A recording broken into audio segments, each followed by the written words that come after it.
Jangan ganggu orang sholat, karya Kiai Haji Lutfi Basori.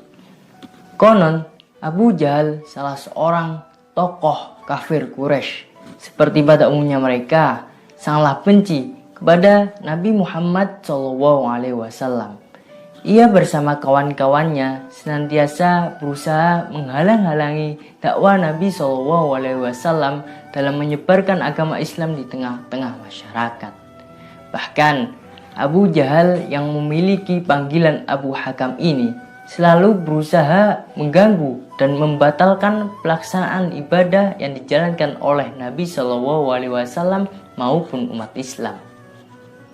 Suatu saat Abu Jahal berkata kepada kawan-kawannya, para tokoh kafir Quraisy, "Apakah perlu jika Muhammad ketahuan sholat maka akan kita lumuri wajahnya dengan debu?" Kawan-kawannya serentak menjawab, "Ya." Lantas Abu Jahal menambah, "Kalau demikian, demi Tuhan La'at dan Tuhan Uzza, jika aku melihat Muhammad sholat, maka akan aku jerat lehernya dan akan aku lumuri wajahnya dengan debu." Suatu saat Nabi Muhammad SAW sedang melaksanakan ibadah sholat di depan Ka'bah. Maka para tokoh kafir Quraisy melaporkan hal itu kepada Abu Jahal sesuai pesan yang pernah disampaikannya. Abu Jahal pun bergegas mendatangi tempat Nabi SAW sholat guna melaksanakan sumpahnya. Tangan Abu Jahal pun menggenggam debu untuk dilumurkan kepada wajah Nabi SAW.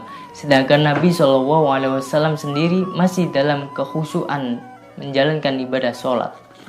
Tatkala Abu Jahal hanya tinggal beberapa langkah lagi untuk menyentuh diri Nabi SAW, tiba-tiba ia berbalik arah dan lari terbirit-birit melintasi kerumunan kawan-kawannya dan meninggalkan Nabi SAW yang sedang tenggelam dalam kekhusyuan melaksanakan ibadah sholat. Lantas kawan-kawannya pun terperanjat dan heboh dan bertanya, "Ada apa gerangan yang terjadi pada dirimu, wahai Abu Hakam?"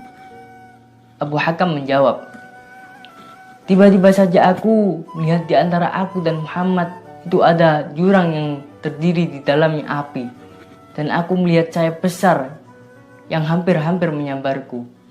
Berita kejadian Abu Jahal pun sampai kepada Nabi SAW. Lantas beliau berkomentar, "Andai kata saja Abu Jahal melangkah lebih dekat lagi kepadaku, maka malaikat utusan Allah itu akan menghancurkan tubuhnya berkeping-keping."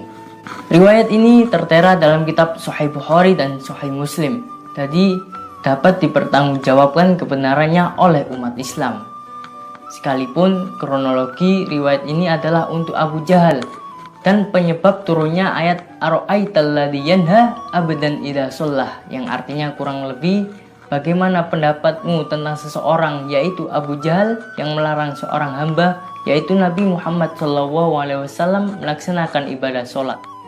Namun peristiwa ini menjadi peringatan bagi semua orang yang berani menghalangi ibadah sholat yang dijalankan oleh umat Islam. Maka ancaman Allah akan segera turun kepada mereka.